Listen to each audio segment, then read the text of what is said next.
Democracy Now!, democracynow.org, The War and Peace Report. I'm Amy Goodman with Juan Gonzalez.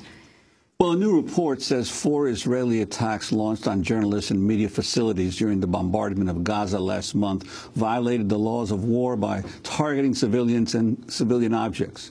Human Rights Watch issued the findings Thursday on the attacks that killed 2 Palestinian camera people, wounded at least 10 media workers, and damaged 4 media offices. One strike also killed a 2-year-old boy, Abdulrahman Naim, who lived across from a targeted building. The report comes as the ruling party in South Africa has voted to support the Palestinian call for boycott, divestment, and sanctions against Israel, known as BDS. On Thursday, the African National Congress declared it was, quote, unapologetic in its view that the Palestinians are the victims and the oppressed in the conflict with Israel. Several high-level South African church leaders recently visited Palestine and said they were shocked at what they saw. In August, South Africa's Deputy Foreign Minister Ibrahim issued an advisory not to travel to Israel, quote, because of the treatment and policies of Israel towards the Palestinian people. Well, South Africans are no stranger to the complex issues facing Israelis and Palestinians. Now a new award-winning documentary examines the apartheid analogy commonly used to describe the Israeli-Palestinian conflict. The film's narrated by Pulitzer Prize-winning author Alice Walker. This is an excerpt from the trailer for Roadmap to Apartheid. This is the beautiful land of Israel and Palestine. The world's 3 most prominent religions, Islam, Christianity, and Judaism, consider it Holy Land.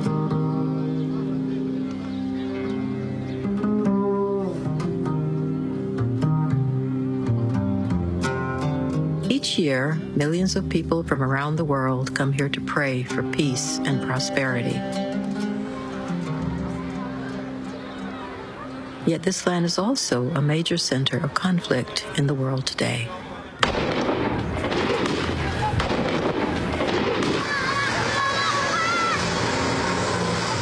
For Jewish Israelis, the conflict centers on protecting a homeland created for the Jewish people in 1948.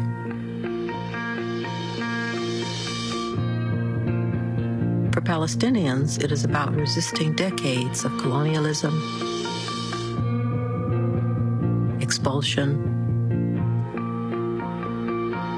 occupation, and apartheid.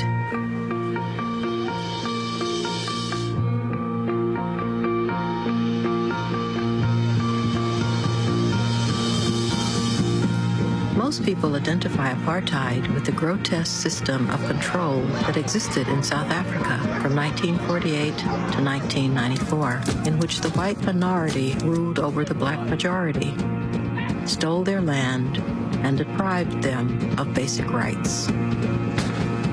It was a system reviled by the whole world, and it eventually crumbled under the combined pressure of internal resistance and international sanctions. Today, the word is back, and with it, too, is a growing global movement to end the Israeli form of apartheid. That's a clip from the trailer of Roadmap to Apartheid. The new film puts archival footage and interviews with South Africans alongside similar material that shows what life is like for Palestinians in the West Bank, Gaza Strip, and inside Israel. Roadmap to Apartheid has just been released to the public after a year-long film festival run where it's won a number of awards. For more, we're pleased to be joined by its co-directors, Nogueira and Eron Davidson. Eron is a longtime media activist, born in Israel, now living in the United States. Anna was born in South Africa, longtime journalist, former Democracy Now! Producer, founding member of the New York City Independent Media Center and its newspaper, The Independent. We welcome you both to Democracy Now! Anna, let's begin with you. Why you took on this project, this film? Thanks, Amy. It's good to be back in the studio.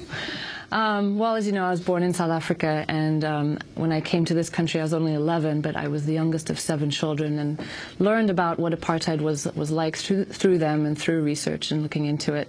And then when I started working at Democracy Now! In 2001, the second Intifada had just begun, and so I was learning about the Israel-Palestine conflict through our daily coverage of the Second Intifada. And that's where I began to pick up on the similarities with the apartheid analogy and the apartheid experience in South Africa. So I thought it was important to really flush that out, and I met Eron, and he's Israeli. We decided to do this project together and really present a thesis as to why the analogy is so powerful. And of course, it's a very controversial analogy, Eron, and you come from South Africa, apartheid well known in this country and the struggle against it. From Israel. I was born in Israel, and yes, the analogy is very controversial.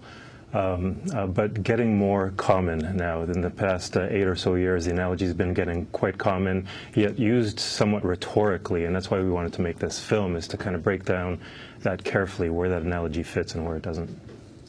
Well, I wanted to go to a clip from your film, which we first hear from the South African journalist Naeem Gina, and then Alistair Sparks, a veteran apartheid-era journalist. Now, in the South African context, the attempt by the apartheid government was to de-citizenize more than 80% of the South African population, and then give them new citizenship in some kind of a fantasy entity. Botswana, Transkei, etc. So the South African state could say, you have no claims over us, you're a citizen of Botswana. Social benefits, etc. is what you should be looking for there. The godfather of the system was Dr. Hendrik Verwoerd. In South Africa, you can only achieve peace by separating the nations. And he spelled out the whole Bantustan concept. He said the black people have got to be given their own countries. They embarked upon this remarkable experiment of trying to cut up the country into Bantustans. And these were created, at least on paper, 10 of them. And the move began to advance them towards independence.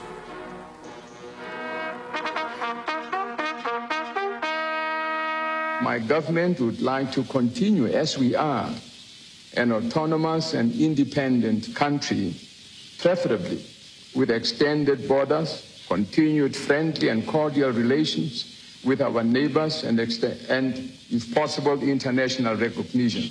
Most of them were stooges and really puppets of the apartheid state. To give some veneer of reality to the fantasy of the Bantustans, the Afrikaner government threw money at them, built elaborate parliaments, housing for ministers, built airports, sports stadiums. It was to create separate states. It was not so much a two-state solution as a multi-state solution. When I look at Israel, and when I traveled through the West Bank, I was looking at Bantustans, totally unviable, impossible states. In many respects, it struck me as being significantly worse than apartheid. Bantustans, as much as we abhorred them in South Africa, Bantustan leaders actually had more power and more control than the Palestinian Authority has. What Oslo did was create an authority which allowed Israel to still control the occupied Palestinian territory, but control it through a Palestinian Authority. Ostensibly, there's some kind of Palestinian Authority that's controlling, that's in power of the occupied territory. In fact, Israel controls the borders, Israel controls taxes, Israel controls all kinds of things, access in and out of that area.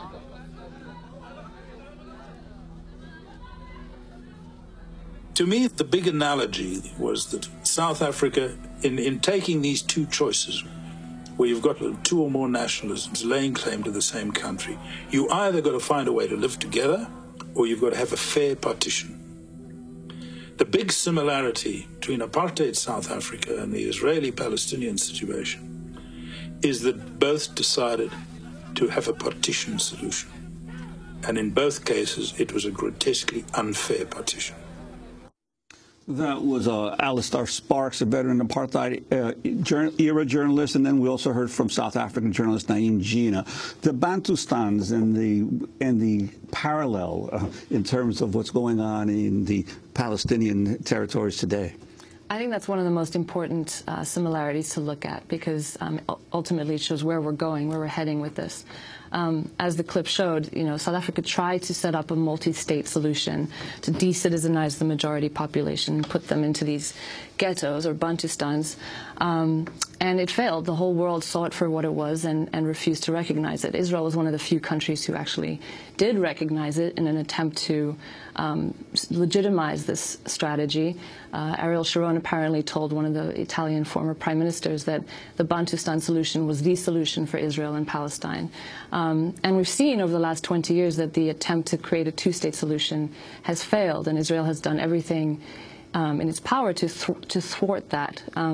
Even the most recent UN recognition of Palestine as a non-member observer state, as soon as that was, that referendum was held to the world and everyone supported it, Israel immediately showed everyone who's boss by announcing the building of 3,000 settlements, withholding tax revenue from the Palestinian Authority, which cripples the Palestinian economy. So this two-state solution really is a farce, and it really is more of a Bantustan. Let's go to a clip from Roadmap to Apartheid, when narrator Alice Walker explains part of the history of the Afrikaner movement.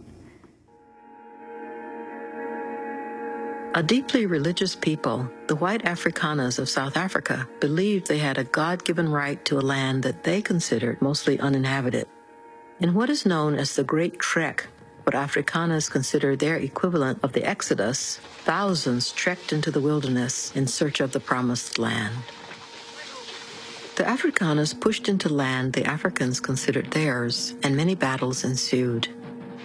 Armed with guns and protected by a circle of covered wagons, known as a lager, the Afrikaners easily beat back the indigenous masses that outnumbered them. This image of the heroic settlers in their lager, fending off the savage masses, became the dominant mythology in Afrikaner history, morphing into the philosophy of apartheid in 1948.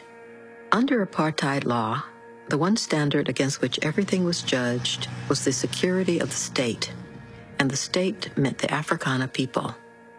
With every law enacted, the freedoms of the majority were whittled away in order to protect the privileges of a white minority. In Pretoria today stands a monument to the Great Trek, a shrine to this history and philosophy.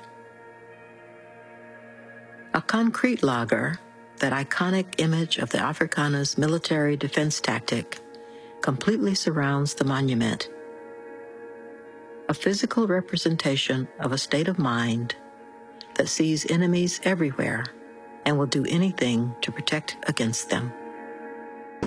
That is a clip from Roadmap to Apartheid, narrated by Alice Walker. And I wanted to turn to another one, how you explore how Israel was one of the closest allies and biggest arms suppliers to South Africa's former apartheid regime. This clip is narrated by journalist Ali Abunimah and Sasha Polakau-Saransky, author of The Unspoken Alliance. The South African Defense Forces, as they were called, their army and navy was almost totally outfitted by Israel. Because South Africa couldn't get weapons from other countries, Israel was one of the only countries willing to break the arms embargo. Well, the alliance started in earnest in 1973. By 1979, about 35% of Israel's arms exports were going to South Africa. So they became a crucial client and also a crucial source for export revenue that Israel couldn't give up easily. And it involved everything from tanks to aircraft to ammunition, you name it. After 77, there's a mandatory UN arms embargo. Israel violated the UN arms embargo openly, and many Israeli officials are happy to admit that. If you talk to South African defense officials, especially people from the Air Force, they tell you that Israel was an absolutely vital link and was a lifeline for them during the 1980s. After 1977, the ideological component becomes much stronger. The top brass of the two militaries really felt that they were in a similar predicament and that they faced a common enemy. They also had a very similar conception of minority survival. There was a sense that Afrikaner nationalists were similar to Israelis, a beleaguered minority surrounded by a hostile majority. That a clip from Roadmap to Apartheid, Sasha Polakau-Saransky, and before that, Ali Abunimah.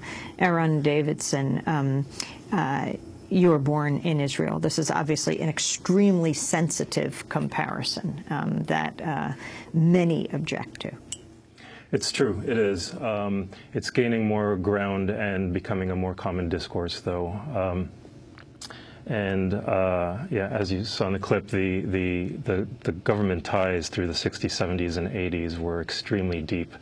They armed each other with nuclear weapons. The Israeli government did what's called sanction busting, where South Africa couldn't export products. It sent them to Israel. They manufactured them and then sent them out to the rest of the world, labeling it made in Israel.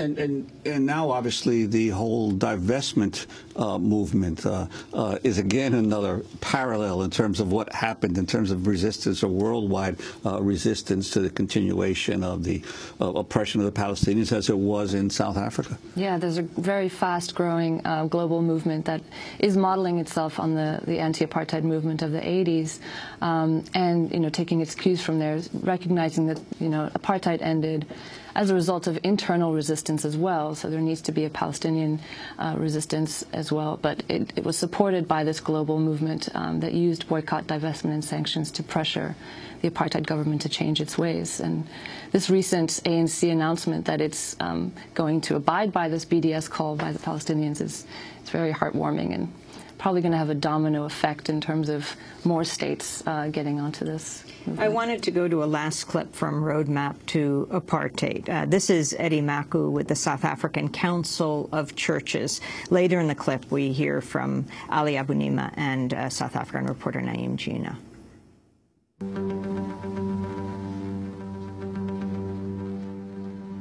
I have been able to visit Israel and Palestine on more than 2 occasions.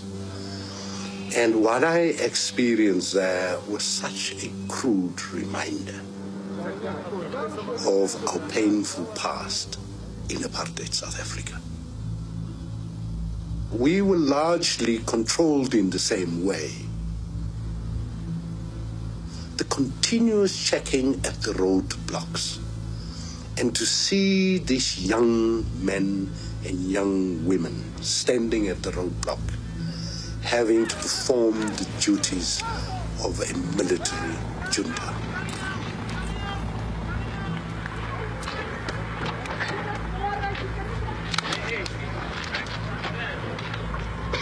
These parallels with Israel pained me severely while I was traveling through that lovely country.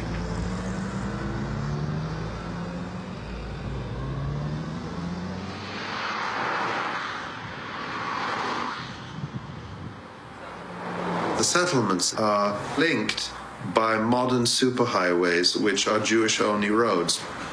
Palestinians are not allowed to use them. And these superhighways crisscross across Palestinian land, linking the settlements together and linking them with Israeli cities inside the 1948 borders. The separate roads that you find, kind of settlement infrastructure that you find in the West Bank, for example, which in South Africa we didn't dream that we'd have roads that would be only for whites. In 2008, there were 800 kilometers of Jewish-only roads in the West Bank, or as the Israeli military prefers to call them, sterile roads. Settlers are issued yellow license plates so that the military can distinguish them from Palestinian drivers. A clip of Roadmap to Apartheid. Anna Nogueira, the film is now out in DVD? Yes, people can find the film on our website, roadmaptoapartheid.org, or on Journeyman Pictures' website. There's online and broadcast sales, too. Anna Nogueira and Eron Davidson, want to thank you so much for being with us. Thanks so much for watching this report from Democracy Now!, your daily independent global news hour. We don't accept advertising or corporate funding, but rather rely on donations from viewers like you. Please make your contribution by visiting democracynow.org. We need your support today to keep bringing you this hard-hitting, in-depth reporting.